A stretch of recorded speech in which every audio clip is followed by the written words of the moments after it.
எல்லாருக்கும் வணக்கம். சமீபத்தில நம்முடைய வீடியோக்கள்ல வர கமெண்ட்டுகள்ல நெறைய தாவேகா நண்பர்கள பார்க்க முடியுது. வர்றாங்க, திட்டுறாங்க, போறாங்க. வர்றாங்க, திட்டுறாங்க, போறாங்க ரிப்பீட் அப்படிங்கிற மாரி போயிட்டு இருக்குது. இருந்தாலும் ஒரு சில தாவேகா நண்பர்கள் வந்து பார்த்தீங்கன்னா, நான் டிவிகே தான். டிவிகேக்கு தான் நான் ஓட்டு போட்டேன். இருந்தாலும் உங்களுடைய விமர்சனங்கள் நியாயமா தான் இருக்குது. அதே சமயத்தில தாவேகா செய்ற நல்ல விஷயத்தையும் பேசுங்க. நெகட்டிவா இருக்கிற விஷயத்த மட்டும் பேசாம, அவங்க செய்ற நெறைய நல்ல விஷயம் பண்ணிட்டு இருக்காங்கல்ல, அத பத்தியும் பேசுங்க அப்படின்ட்டு சொல்லிட்டு இருக்காங்க. கட்டாயமா பேசுவோம். ஆக்சுவலி அதுக்காக தான் வெயிட் பண்ணிட்டு இருக்கேன். ஏதாவது பண்ணீங்கயா பேசலாம் அப்படின்ற மாரி தான் இருக்குது. அதாவது சாதாரணமா அதாவது திமுக, அதிமுக இத்தன நாள் பண்ணிட்டு இருந்த ஒரு விஷயத்த கன்டின்யூ பண்றது அப்படி இல்லாம, புதுசா டிவிக்கே இவங்க வந்தாங்க. ரிமார்க்கபிளா இந்த ஒரு விஷயத்த பண்ணியிருக்காங்க. இது தமிழ்நாட்டுக்கு, தமிழக மக்களுக்கு அவ்வளோ நன்மையை இது வந்து குடுக்க போகுது அப்படிங்கிற மாரியான விஷயம்.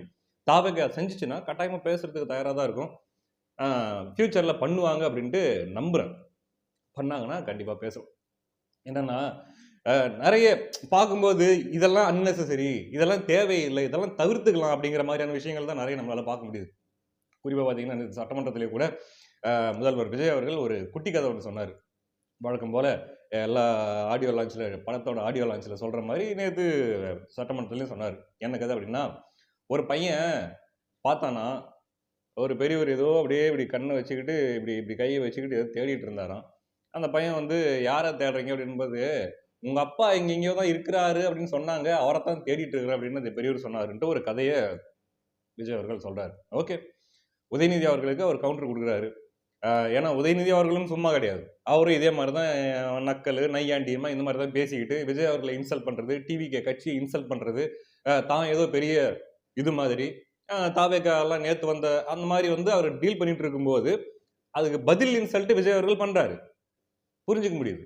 ஆனா, ஒரு முதிர்ச்சியான ஒரு முதல்வரா, அல்லது ஒரு பக்குவப்பட்ட, ஒரு மெச்சூர்டான ஒரு முதல்வரா அவர் செஞ்சிருக்க வேண்டிய விஷயம் இதானா? அப்படின்னா இல்ல.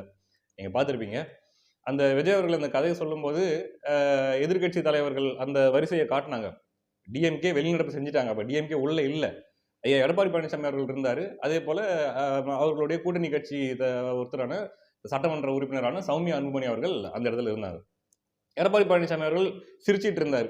ஏன்னா, பேசிக்காவே அவருக்கு திமுகன்றது எதிரி. திமுகவை விஜய் அவர்கள் கலாய்க்கிறாருன்னும் போது, அது ஒரு சிரிப்பா சிரிச்சிட்டு இருந்தாரு. ஆனா, சௌமியா அன்புமணி அவர்களுடைய ரியாக்ஷன் அந்த டைம்ல நீங்க பார்த்திருந்தீங்களா? பார்த்திருந்தீங்கன்னா, தெரிஞ்சிருக்கும். எப்படி அவங்களோட ரியாக்ஷன் இருந்தது அப்படின்ட்டு. என்னய்யா பேசிட்டு இருக்கிற? சட்டமன்றத்தில பேச வேண்டிய பேச்சா இது? எதுக்கு இது அன்னெசசரியா நீ பேசிட்டு இருக்கிற? அப்படிங்கிற மாதிரியான ஒரு தோற்றம் அவருடைய முகத்தில தெரிஞ்சது. ஏன்னா, அவங்க சட்டமன்றத்தில அவங்க முக்கியமா பேசின விஷயம் என்ன அப்படின்னு பார்த்தீங்கன்னா, விவசாயிகளுடைய பிரச்சனைய பத்தி. அதாவது கடன் தள்ளுபடி பண்ணியிருக்கீங்க. எத்தன 5,000 கோடி வரைக்கும். முதல்ல 1000 கோடி அப்படி இருந்தது. அதுக்கப்புறம் 5,000 கோடி வரைக்கும் கடன் தள்ளுபடி பண்ணியிருக்கீங்க. இன்னும் சொல்லப்போனா 75,000 வரை கடன் வாங்கியவங்களுக்கு இத்தன % தள்ளுபடி அப்படிங்கிற மாரி ஒரு சில அறிவிச்சிருக்கீங்க. ஆனா அது பத்தாது. ஏன்னா, விவசாயிகள் வந்து ரொம்ப ரொம்ப கஷ்டப்படுறாங்க. ஏன்னா, நல்லா கவனிச்சு பாருங்க. சௌமியா அன்புமணி அவர்கள் முதல் சட்டமன்றத்தில அவங்க இடம் பெற்றதிலிருந்து, ஒவ்வொரு சட்டமன்ற கூட்டத்திலயுமே அவங்க வைக்கிற கோரிக்கைகள் என்னவா இருக்கு அப்படின்றத நீங்க கொஞ்சம் உத்து கவனிச்சீங்கன்னா, எல்லாமே இந்த ஏழை எளிய மக்கள், அவர்கள் நலன் சார்ந்ததா தான் இருக்கு. இப்போ ஒண்ணும் இல்ல. முதல் சட்டமன்றத்திலேயே பார்த்தீங்கன்னா, இத்தனைக்கும் முதல்வர் விஜய் அவர்கள் பதவி ஏற்கிற அந்த நாள்லயே அவங்க வச்ச கோரிக்கை என்ன அப்படின்னா, இந்த மதுபான கடைகள் லீவ் விடுற காலத்திலேயே என்ன பண்றாங்க அப்படின்னா, மூட்டையில எல்லாம் கட்டிட்டு முன்னாடியே நாளே எல்லாத்தையும் மூட்டையில கட்டிட்டு வந்து பிளாக்ல வித்துட்டு இருக்கிறாங்க அப்படின்ற மாரியான ஒரு குற்றச்சாட்டு. ஸோ, குடிக்கு அடிமையா இருக்கிறாங்க. இப்ப பாட்டாளி மக்கள் கட்சியோட நீண்ட நாள் கோரிக்கை இந்த மதுவிலக்கு அப்படிங்கிற விஷயம் அது நமக்கு எல்லாருக்குமே தெரியும். அவங்க வந்து இந்த மதுவிலக்கு, இந்த போதை விஷயங்களுக்கு தடை பண்ணணும் அப்படிங்கிறது, அதே மாரி இந்த விவசாயிகள் நலனுக்காக பேசுறது, அதே மாரி இந்த சாதிவாரி கணக்கெடுப்பு, சமூக நீதி எல்லாருக்குமே அந்தந்த எண்ணிக்கையின் அடிப்படையில இடஒதுக்கீடு கொடுக்கப்படணும் அப்படிங்கிறது பாட்டாளி மக்கள் கட்சியினுடைய கருத்தா இருக்குது. அதேதான் தமிழ் தேசியம் பேசுறவர்களுடைய கருத்தும் அதேதான். சாதிவாரி கணக்கெடுப்பு எடுக்கணும். எந்தெந்த பாப்புலேஷன் சமுதாயத்தோட பாப்புலேஷன் எவ்வளோ இருக்கோ, அதுக்கேத்த மாரி இடஒதுக்கீடு குடுக்கணும் அப்படிங்கிறது தான் ரைட்டு. அப்போ நேத்து சட்டமன்றத்தில அவங்க முக்கியமா வலியுறுத்தி பேசின விஷயம், இந்த விவசாயிகளோட கடன் தள்ளுபடி. 5,000 கோடி வரைக்கும் தள்ளுபடி பண்ணியிருக்கீங்க. 18,000 கோடி கொஞ்சம் அந்த கூட்டுறவு வங்கியில கடன் வாங்கின விவசாயிகளுக்கு எல்லாத்தையுமே தள்ளுபடி பண்ணணும் அப்படிங்கிறது தான் அவர்களுடைய கோரிக்கையா இருக்கு. ஏன்னா, விவசாயிகள் சந்திக்கிற பிரச்சனை அப்படிங்கிறது பல பேருக்கு தெரியாது. கிராமத்துல இருக்கிறவங்களுக்கு, அந்த விவசாயிகளோட பழகுறவங்களுக்கு, அல்லது அவர்கள பார்க்கிறவங்களுக்கு தான் தெரியும். அவங்க எந்த அளவுக்கு கஷ்டப்படுறாங்கன்ற. எல்லா விஷயத்திலயுமே கஷ்டம். மழை வரலன்னா கஷ்டம். அதே மாரி மழை அதிகமா வந்துட்டா கஷ்டம். அறுவடை செய்யற டைம்ல மழை வந்துட்டா கஷ்டம். அதே மாதிரி இப்போ நெல் அறுவடை பண்ணுறாங்க, அறுவடை பண்ணி எடுத்துகிட்டு வந்து எல்லாத்தையும் காய வைக்கிறாங்க. காய வைக்கிற டைமில் மழை வந்துட்டா கஷ்டம். ஸோ இந்த மாதிரி மழையினால ஏகப்பட்ட பிரச்சனை இருக்குது. அப்படி கொண்டு வந்து சேர்த்துட்டா கூட அந்த விவசாய பொருட்களுக்கு விலை, சரியான விலை அவங்களுக்கு கிடைக்காததுனால கஷ்டம். இப்போ எத்தனையோ தடவை நம்ம பார்த்துருக்கோம். கிராமத்தில் இருக்கிறவங்கலாம் கண்டிப்பாக தெரிஞ்சிருக்கும். பார்த்தீங்கன்னா தக்காளிலாம் என்ன பண்ணுவாங்கன்னா, சில நேரங்களில் விலை அதிகமாக கிடைக்கல அப்படின்றதுனால என்ன பண்ணுவாங்கன்னா, ரோட்டில் கொட்டிட்டு போயிடுவாங்க. ரோடு ஓரத்தில் கொட்டிட்டு போயிடுவாங்க. அந்த குரங்குங்க அது இதெல்லாம் அந்த தக்காளி தின்னுகிட்டு இருக்கும். ரீசெண்டாக கூட பார்த்தோம், மாம்பழத்தை கொண்டு வந்து அந்த மாதிரி ஓரமாக கொட்டிட்டு போனாங்க. இந்த மாதிரி எல்லா விஷயத்திலுமே விவசாயிகள் வந்து கஷ்டப்பட்டுட்டு இருக்கிறாங்க. விலையினால கஷ்டம், கடன் வாங்கிட்டாங்க, வட்டி அதிகமாயிட்டே போகுது, கடனை திருப்பி கட்ட முடியல. எத்தனை பேர் மருந்து குடிச்சு சாவறாங்க, எத்தனையோ பேர் நம்ம கேள்விப்படுறோம்ல, விவசாயிகள் தற்கொலை பற்றி நம்ம கேள்விப்படுறோம்ல. ஏன் விஜய் அவர்கள் பேசியிருக்காருல்ல, கத்தி படத்துல அந்த கடைசியில அந்த ஸ்பீச் கொடுப்பாருல்ல முதல்வர் விஜய் அவர்கள். அதுல என்ன பேசியிருக்காரு, விவசாயிகளை பத்தி ஒவ்வொரு நிமிஷத்துக்கு இத்தனை விவசாயிகள் இந்தியாவில் தூக்குது, இந்த மருந்து குடிச்சு சாவறாங்க அப்படின்ட்டு எமோஷனலா பேசியிருப்பாரு. ஸோ படத்துல ஒரு டயலாக் எழுதி கொடுத்தாங்க, பேசிட்டாரு. இப்பயுமே நிஜத்திலையுமே அவரும் அந்த எலெக்ஷன் கேம்பெயின்ல கூட பேசியிருந்தாரு. அடுத்து ஒரு ஜென்மம் எனக்கு இருக்கும் அப்படின்னா ஒரு விவசாயியா பிறக்க நான் ஆசைப்படுறேன். விவசாயம் எப்படின்றது எனக்கு தெரியாது, ஆனா அவங்க படுற கஷ்டம் எனக்கு தெரியும் அப்படின்லாம் அவர் பேசியிருந்தாருல்ல.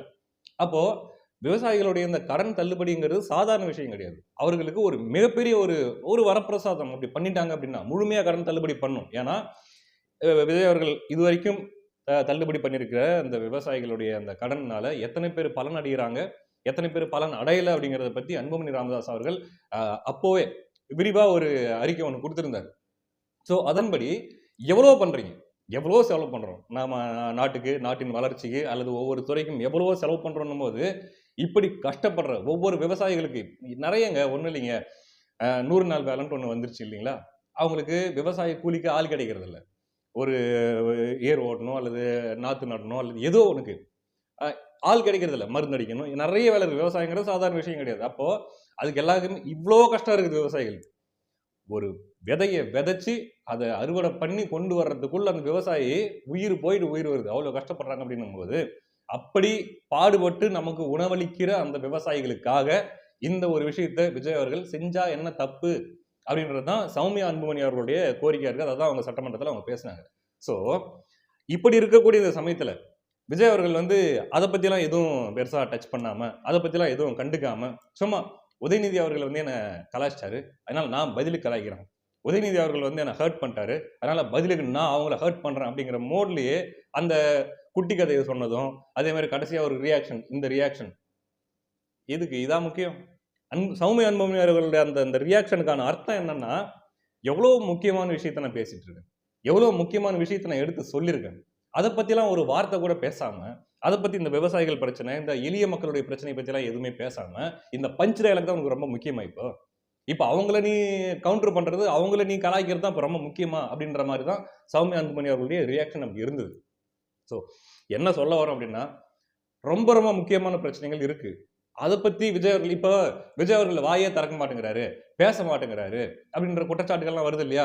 இப்ப கூட சமீபத்துல பேச மாட்டேன்றாரு, ஆனா பேசிட்டா 2 நிமிஷத்துல திமுக காரங்க ஓடி போயிடுறாங்க அப்படின்ற மாதிரி பதிலுக்கு அவங்க கவுண்டர் கொடுத்துருக்காங்க. இவங்களை பேச சொன்னது எதை பத்தி உங்களை பேச சொன்னாங்க? திமுக அட்டாக் பண்றதையா, உதயநிதி பத்தி பேசுறதையா? அதையே அவங்களை பேச சொன்னாங்க? உங்களை பேச சொன்னது தமிழ்நாட்டுக்கு இப்ப என்னென்ன பிரச்சனைகள் இருக்கு, யார் யார் எப்படிலாம் கஷ்டப்படுறாங்க அப்படின்ற மாதிரி குற்றச்சாட்டுகள் உங்க மேல வருது. அந்த குற்றச்சாட்டுகளுக்கு நீங்க என்ன பதில் வச்சிருக்கீங்க, அதை எப்படி சரி பண்ண போறீங்க, அதை தான் விஜய் அவர்கள் கிட்ட பேசணும்னு எதிர்பார்த்தது. ஆனா விஜய் அவர்கள் பேசுனது என்னது? இதுவா? மாத்தி மாத்தி கலாச்சிக்கிறதும், மாத்தி மாத்தி இதுவா? ஸோ இன்னும் கொஞ்சம் பக்குவமாக, முதிர்ச்சியாக விஜய் அவர்கள் செயல்படணும். அதே மாதிரி இந்த இந்த ஏட்டிக்கு போட்டியை பேசுற இந்த ஒரு விஷயத்தை மட்டும் ஃபோக்கஸ் பண்ணாம, உண்மையாவே எவ்வளவோ பிரச்சனைகள், எவ்வளவோ குற்றச்சாட்டுகள் தாவேகா அரசின் மேல் இருக்கு இல்லைங்களா? அதை சரி பண்றதுக்கு என்னவோ அதை விஜய் அவர்கள் முயற்சி எடுத்தார் அப்படின்னா கட்டாயமா அவருக்கும் நல்லது, அவருடைய கட்சிக்கும் நல்லது, தமிழ்நாட்டுக்கும் நல்லது. நன்றி.